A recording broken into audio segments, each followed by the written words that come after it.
Hi, I'm Eddie Bloom from Bloombar, and this is our March market wrap. This video is really designed for people who just want to learn a little bit more about the market, existing collectors who are deciding what to potentially buy next, and also probably aspiring dealers as well. They're also deciding what's maybe the right stock to buy, what's the wrong stock to buy, and hopefully we can help a little bit. We're going to be doing these market reviews every month, so stay tuned. There's been a lot of talk about doom and gloom in the market over the last 10, 11 months, kind of started with the Russia-Ukraine war and then increases in inflation rates and interest rates, which really had a very big impact on the saleability of watches and general confidence in the watch market. It also massively affected prices everywhere from Rolex to Audemars Piguet to Patek Philippe, Richard Mille, really everything. And it became quite hard to sell watches, no matter how cheap they were. There were just very, very few buyers around. But we've now really seen a real shift in the market. Our bread and butter sales of Rolex and Patek Philippe have really picked up. More so than prices, there's just a lot more confidence in the market. People are now getting used to their new expenditure, which of course is higher than it was before, with interest rates going up, mortgages more expensive than ever, certainly in our generation.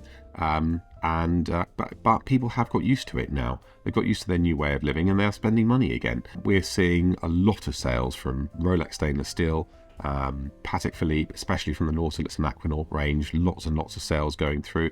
Prices are nowhere near where they were a year ago, but they are selling.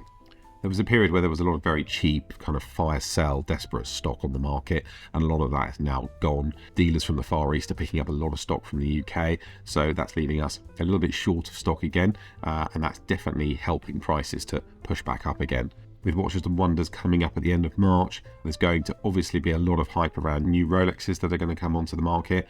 As usual, some of those new watches, as soon as they come out, will work their way onto the grey market, which should make everyone a little bit busier. Historically, this is not a prediction, but historically in poor stock market trading times, people turn to alternative assets, whether that is watches or diamonds or gold bullion or wine or classic cars or whatever that is. We generally see people piling money into alternative tangible assets.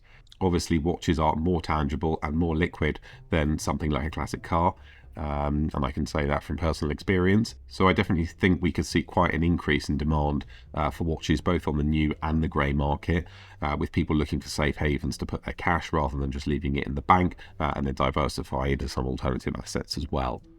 So what have we been buying this month? So we're buying loads from the usual bread and butter brands and investment brands such as Rolex, AP, Patek, although probably buying a lot less from AP as it's been hit the worst, both price-wise and demand-wise out of the big three. Rolex and Patek are definitely selling incredibly well. We've also been buying more from the mid-market brands such as JLC Reversos, IWCs, Panerais, Cartiers, Omegas. We've sold loads of Omegas, loads and loads of Cartiers, and even lots of Tudors. We kind of pulled away from buying Tudors for a while as the market kind of just got flooded with them at the peak of the market about a year ago. But prices have kind of softened on them. They've become far more realistic and loads of people are buying them. So we're doing really well with those. I also really like independent brands and up-and-coming brands. One that I've been buying lots of recently is Daniel Roth. Daniel Roth is a stunning, stunning watchmaker. He was originally the dial maker for Breguet. He makes the most beautiful dials. That brand, as you may know, has just been bought by LVMH from Bulgari, and I think they're going to do amazing things with that. H. Moser, we've done a few of those recently. Definitely happy to buy those at the moment. We've done loads of Lange, and we bought a few of those recently. We've just bought an amazing mother of pearl guilloche dial, Lange 1. That's going to be coming onto the market soon. So it's a real mixture of the bread and butter, the investment brands, and a little bit of the weird and wonderful. So I think we're going to see good things overall over the next 12 months. I think we're going to see prices increase, a lot of demand, both for the normal brands and also some of the independent and the mid-market brands. And I'm excited to see what comes. Green dial Reverso, Lange 1 mother of pearl dial, guilloche dial, and Daniel Roth retrograde.